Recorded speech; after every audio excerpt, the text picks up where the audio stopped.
Chapter 5, Anne's History. "Do you know," said Anne confidentially, "I've made up my mind to enjoy this drive. It's been my experience that you can nearly always enjoy things if you make up your mind firmly that you will.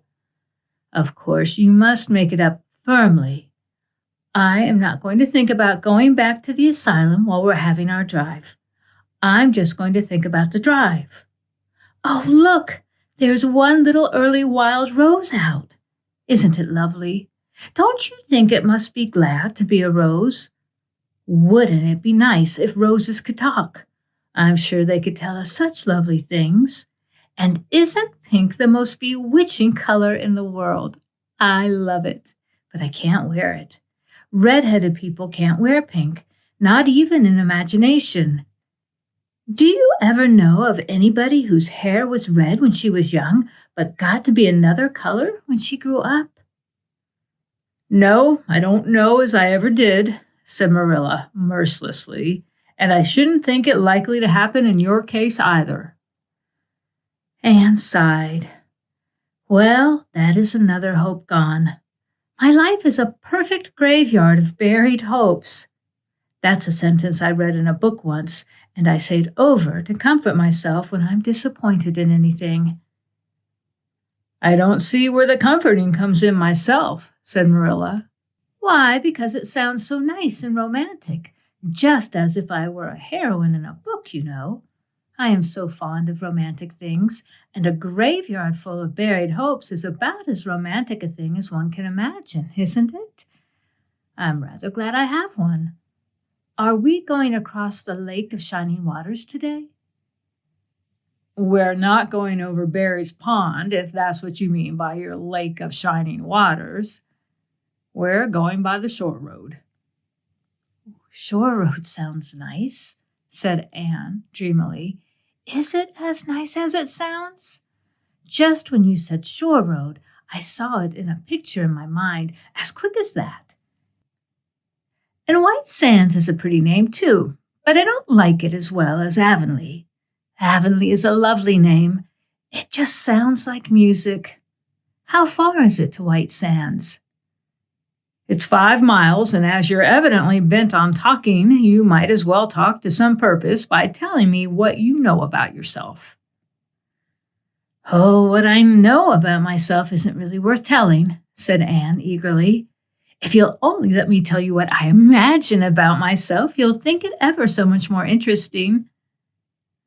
"No, I don't want any of your imaginings. Just you stick to bald facts. Begin at the beginning. Where were you born and how old are you?" "I was 11 last March," said Anne, resigning herself to bald facts with a little sigh. "And I was born in Bolingbroke, Nova Scotia. My father's name was Walter Shirley, and he was a teacher in the Bolingbroke High School. My mother's name was Bertha Shirley. Aren't Walter and Bertha lovely names? I'm so glad my parents had nice names. It would be a real disgrace to have a father named, well, say, Jedediah, wouldn't it?" "I guess it doesn't matter what a person's name is as long as he behaves himself," said Marilla, feeling herself called upon to inculcate a good and useful moral. "Well, I don't know." Anne looked thoughtful. "I read in a book once that a rose by any other name would smell as sweet, but I've never been able to believe it. I don't believe a rose would be as nice if it was called a thistle or a skunk cabbage. I suppose my father could have been a good man even if he'd been called Jedediah, but I'm sure it would have been a cross. Well, my mother was a teacher in the high school too, but when she married father, she gave up teaching, of course. A husband was enough responsibility. Mrs. Thomas said that they were a pair of babies and as poor as church mice. They went to live in a weeny-teeny little yellow house in Bolingbroke.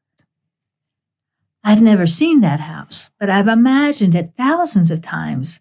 I think it must have had honeysuckle over the parlor window and lilacs in the front yard and lilies of the valley just inside the gate. Yes, and muslin curtains in all the windows. Muslin curtains give a house such an air. I was born in that house. Mrs. Thomas said I was the homeliest baby she ever saw. I was so scrawny and tiny and nothing but eyes, but that Mother thought I was perfectly beautiful. I should think a mother would be a better judge than a poor woman who came in to scrub, wouldn't you? I'm glad she was satisfied with me anyhow. I would feel so sad if I thought I was a disappointment to her, because she didn't live very long after that, you see. She died of a fever when I was just 3 months old. I do wish she'd lived long enough for me to remember calling her Mother. I think it would be so sweet to say Mother, don't you? And Father died 4 days afterwards from fever, too. That left me an orphan, and folks were at their wits' end, so Mrs. Thomas said, about what to do with me. You see, nobody wanted me even then. It seems to be my fate. Father and Mother had both come from places far away, and it was well known they hadn't any relatives living.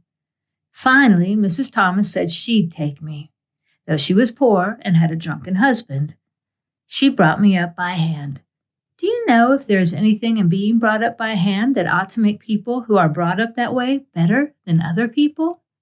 Because whenever I was naughty, Mrs. Thomas would ask me how I could be such a bad girl when she had brought me up by hand, reproachful-like. Mr. and Mrs. Thomas moved away from Bolingbroke to Marysville, and I lived with them until I was 8 years old. I helped look after the Thomas children.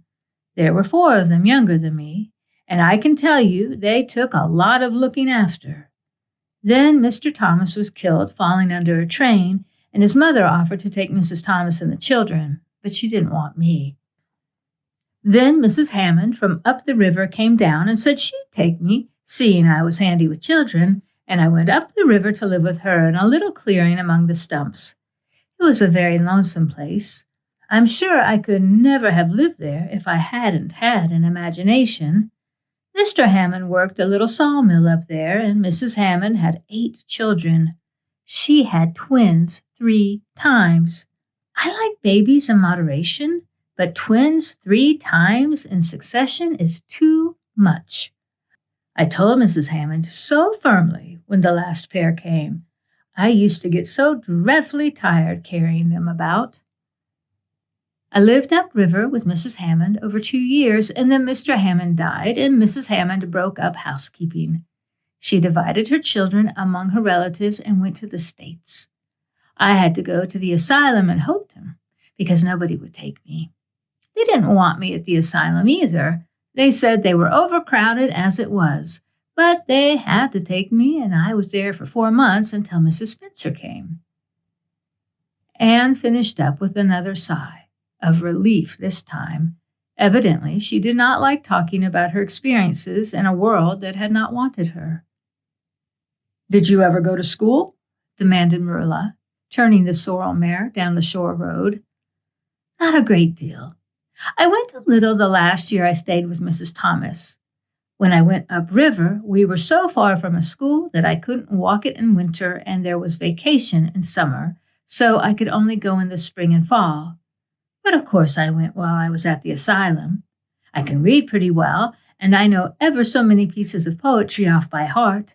The Battle of Hohenlinden, and Edinburgh after Flodden, and Bingen on the Rhine, and lots of The Lady of the Lake, and most of the Seasons by James Thomson.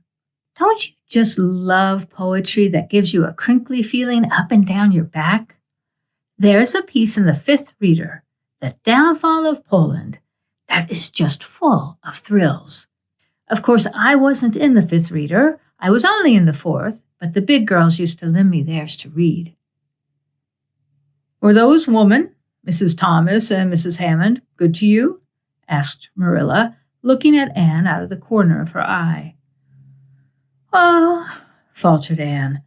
Her sensitive little face suddenly flushed scarlet, and embarrassment sat on her brow. "Oh, they meant to be. I know they meant to be just as good and kind as possible. And when people mean to be good to you, you don't mind very much when they're not quite, always. They had a good deal to worry about them, you know. It's very trying to have a drunken husband, you see, and it must be very trying to have twins 3 times in succession, don't you think? But I feel sure they meant to be good to me." Marilla asked no more questions. Anne gave herself up to a silent rapture over the shore road, and Marilla guided the sorrel abstractedly while she pondered deeply. Pity was suddenly stirring in her heart for the child. What a starved, unloved life she had. A life of drudgery and poverty and neglect. For Marilla was shrewd enough to read between the lines of Anne's history and divine the truth. No wonder she had been so delighted at the prospect of a real home. It was a pity that she had to be sent back. What if she, Marilla, should indulge Matthew's unaccountable whim and let him stay? He was set on it, and the child seemed a nice, teachable little thing. She's got too much to say, thought Marilla, but she might be trained out of that. And there's nothing rude or slangy in what she does say. She's ladylike. It's likely her people were nice folks. The shore road was woodsy and wild and lonesome. On the right hand, scrub firs, their spirits quite unbroken by long years of tussle with the Gulf winds, grew thickly. On the left were the steep red sandstone cliffs, so near the track in places that a mare of less steadiness than the sorrel might have tried the nerves of the people behind her. Down at the base of the cliffs were heaps of surf-worn rocks or little sandy coves inlaid with pebbles as with ocean jewels. Beyond lay the sea, shimmering and blue, and over it soared the gulls, their pinions flashing silvery in the sunlight. "Isn't the sea wonderful?" said Anne, rousing from a long, wide-eyed silence. "Once, when I lived in Marysville, Mr. Thomas hired an express wagon and took us all to spend the day at the shore 10 miles away. I enjoyed every moment of that day, even if I had to look after the children all the time. I lived it over in happy dreams for years. But this shore is nicer than the Marysville shore. Aren't those gulls splendid? Would you like to be a gull? I think I would. That is, if I couldn't be a human girl.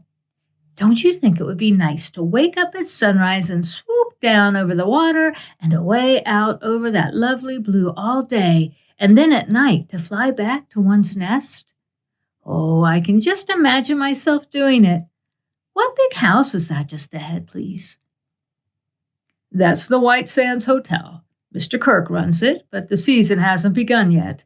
There are heaps of Americans come there for the summer. They think this shore is just about right." "I was afraid it might be Mrs. Spencer's place," said Anne mournfully. "I don't want to get there. Somehow it will seem like the end of everything." Chapter 6. Marilla Makes Up Her Mind. Get there they did, however, in due season. Mrs. Spencer lived in a big yellow house at White Sands Cove, and she came to the door with surprise and welcome mingled on her benevolent face. "Dear, dear," she exclaimed, "you're the last folks I was looking for today, but I'm real glad to see you. You'll put your horse in? And how are you, Anne?" "I'm as well as can be expected, thank you," said Anne, smilelessly. A blight seemed to have descended upon her. "I suppose we'll stay a little while to rest the mare," said Marilla, "but I promised Matthew I'd be home early. The fact is, Mrs. Spencer, there's been a queer mistake somewhere, and I've come over to see where it is. We sent word, Matthew and I, for you to bring us a boy from the asylum. We told your brother Robert to tell you we wanted a boy 10 or 11 years old." "Marilla Cuthbert, you don't say so," said Mrs. Spencer in distress. "Why, Robert sent the word down by his daughter Nancy, and she said you wanted a girl. Didn't she, Flora Jane?" appealing to her daughter, who had come out to the steps. "She certainly did, Miss Cuthbert," corroborated Flora Jane earnestly. "I'm dreadful sorry," said Mrs. Spencer. "It is too bad, but it certainly wasn't my fault. You see, Miss Cuthbert, I did the best I could, and I thought I was following your instructions. I've often had to scold her well for her heedless ways." "It was our own fault," said Marilla resignedly. "We should have come to you ourselves and not left an important message to be passed along by word of mouth in that fashion. Anyhow, the mistake has been made, and the only thing to do now is to set it right. Can we send the child back to the asylum?" I suppose they'll take her back, won't they? I suppose so, said Mrs. Spencer thoughtfully, but I don't think it will be necessary to send her back. Mrs. Peter Blewett was up here yesterday, and she was saying to me how much she wished she'd sent by me for a little girl to help her. Mrs. Peter has a large family, you know, and she finds it hard to get help. Anne will be the very girl for her. I call it positively providential. Marilla did not look as if she thought Providence had much to do with the matter. Here was an unexpectedly good chance to get this unwelcome orphan off her hands, and she did not even feel grateful for it. She knew Mrs. Peter Blewett only by sight as a small, shrewish-faced woman without an ounce of superfluous flesh on her bones. But she had heard of her. A terrible worker and driver, Mrs. Peter was said to be, and discharged servant girls told fearsome tales of her temper and stinginess, and her family of pert, quarrelsome children. Marilla felt a qualm of conscience at the thought of handing Anne over to her tender mercies. Well, I'll go in and we'll talk the matter over, she said. And if there isn't Mrs. Peter coming up the lane this blessed minute, exclaimed Mrs. Spencer, bustling her guests through the hall into the parlor, where a deadly chill struck on them as if the air had been strained so long through the dark green, closely drawn blinds that it had lost every particle of warmth it had ever possessed. That is real lucky, for we can settle the matter right away. Take the armchair, Miss Cuthbert, and you sit here on the ottoman and don't wriggle. Let me take your hats. Flora Jane, go out and put the kettle on. Good afternoon, Mrs. Blewett. We were just saying how fortunate it was that you happened along. Let me introduce you to ladies. Mrs. Blewett, Miss Cuthbert. Please excuse me for just a minute. I forgot to tell Flora Jane to take the buns out of the oven. Mrs. Spencer whisked away after pulling up the blinds. Anne, sitting mutely on the ottoman with her hands clasped tightly in her lap, stared at Mrs. Blewett as one fascinated. Was she to be given into the keeping of this sharp-faced, sharp-eyed woman? She felt a lump coming up in her throat, and her eyes smarted painfully. She was beginning to be afraid she couldn't keep the tears back when Mrs. Spencer returned, flushed and beaming, quite capable of taking any and every difficulty, physical, mental, or spiritual, into consideration, and setting it out of hand. It seems there's been a mistake about this little girl, Mrs. Blewett, she said. I was under the impression that Mr. and Miss Cuthbert wanted a little girl to adopt. I was certainly told so, but it seems it was a boy they wanted. So if you're still of the same mind you were yesterday, I think she'll be just the thing for you. Mrs. Blewett darted her eyes over Anne from head to foot. How old are you, and what's your name? She demanded. Anne Shirley, faltered the shrinking child, not daring to make any stipulations regarding the spelling thereof. And I'm 11 years old. Humph. You don't look as if there was much to you, but you're wiry. I don't know, but the wiry ones are the best after all.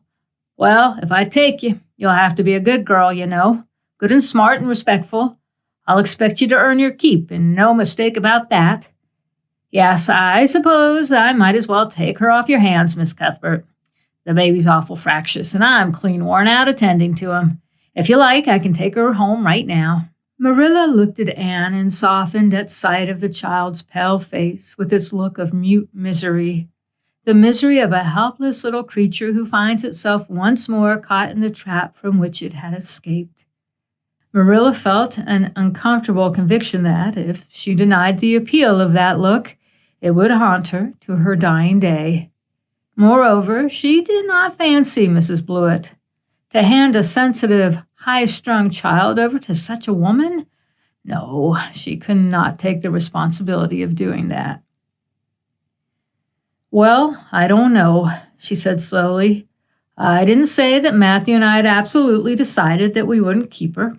In fact, I may say that Matthew is disposed to keep her. I just came over to find out how the mistake had occurred. I think I'd better take her home again and talk it over with Matthew. I feel that I oughtn't to decide on anything without consulting him. If we make up our mind not to keep her, we'll bring her or send her over to you tomorrow night. If we don't, you may know that she is going to stay with us. Will that suit you, Mrs. Blewett?" "I suppose it'll have to," said Mrs. Blewett ungraciously. During Marilla's speech, a sunrise had been dawning on Anne's face. First, the look of despair faded out. Then came a faint flush of hope. Her eyes grew deep and bright as morning stars. The child was quite transfigured, and a moment later, when Mrs. Spencer and Mrs. Blewett went out in quest of a recipe that the latter had come to borrow, she sprang up and flew across the room to Marilla. "Oh, Miss Cuthbert, did you really say that perhaps you would let me stay at Green Gables?" she said in a breathless whisper, as if speaking aloud might shatter the glorious possibility. "Did you really say it, or did I only imagine that you did?" "I think you better learn to control that imaginations of yours, Anne, if you can't distinguish between what is real and what isn't," said Marilla crossly. "Yes, you did hear me say just that, and no more. It isn't decided yet, and perhaps we will conclude to let Mrs. Blewett take you after all. She certainly needs you much more than I do." "I'd rather go back to the asylum than to go live with her," said Anne passionately. "She looks exactly like a gimlet." Marilla smothered a smile under the conviction that Anne must be reproved for such a speech. "A little girl like you should be ashamed of talking so about a lady and a stranger," she said severely. "Go back and sit down quietly and hold your tongue and behave as a good girl would." "I'll try to do and be anything you want me, if only you'll keep me," said Anne, returning meekly to her ottoman. When they arrived back at Green Gables that evening, Matthew met them in the lane. Marilla from afar had noted him prowling along it and guessed his motive. She was prepared for the relief she read in his face when he saw that she had at least brought Anne back with her. But she said nothing to him relative to the affair until they were both out in the yard behind the barn, milking the cows. Then she briefly told him Anne's history and the result of the interview with Mrs. Spencer. "I wouldn't give a dog I liked to that Blewett woman," said Matthew with unusual vim. "I don't fancy her style myself," admitted Marilla, "but it's that or keeping her ourselves, Matthew. And since you seem to want her, I suppose I'm willing, or have to be. I've been thinking over the idea until I've got kind of used to it. It seems a sort of duty. I've never brought up a child, especially a girl, and I dare say I'll make a terrible mess of it, but I'll do my best. So far as I'm concerned, Matthew, she may stay." Matthew's shy face was a glow of delight. "Well now, I reckoned you'd come to see it in that light, Marilla," he said. "She's such an interesting little thing." "It'd be more to the point if you could say that she was a useful little thing," retorted Marilla. "But I'll make it my business to see that she's trained to be that. And mind, Matthew, you're not to go interfering with my methods. Perhaps an old maid doesn't know much about bringing up a child, but I guess she knows more than an old bachelor. So you just leave me to manage her. When I fail, it'll be time enough to put your oar in." There, Marilla, you can have it your own way," said Matthew reassuringly. "Only be as good and kind to her as you can be without spoiling her. I kind of think she's one of the sort you can do anything with if you only get her to love you." Marilla sniffed to express her contempt for Matthew's opinions concerning anything feminine and walked off to the dairy with the pails. "I won't tell her tonight that she can stay," she reflected as she strained the milk into the creamers. "She'd be so excited that she wouldn't sleep a wink. Marilla Cuthbert, you're fairly in for it. Did you ever suppose you'd see the day when you'd be adopting an orphan girl? It's surprising enough, but not so surprising is that Matthew should be at the bottom of it. Him that always seemed to have such a mortal dread of little girls. Anyhow, we've decided on the experiment, and goodness only knows what will come of it."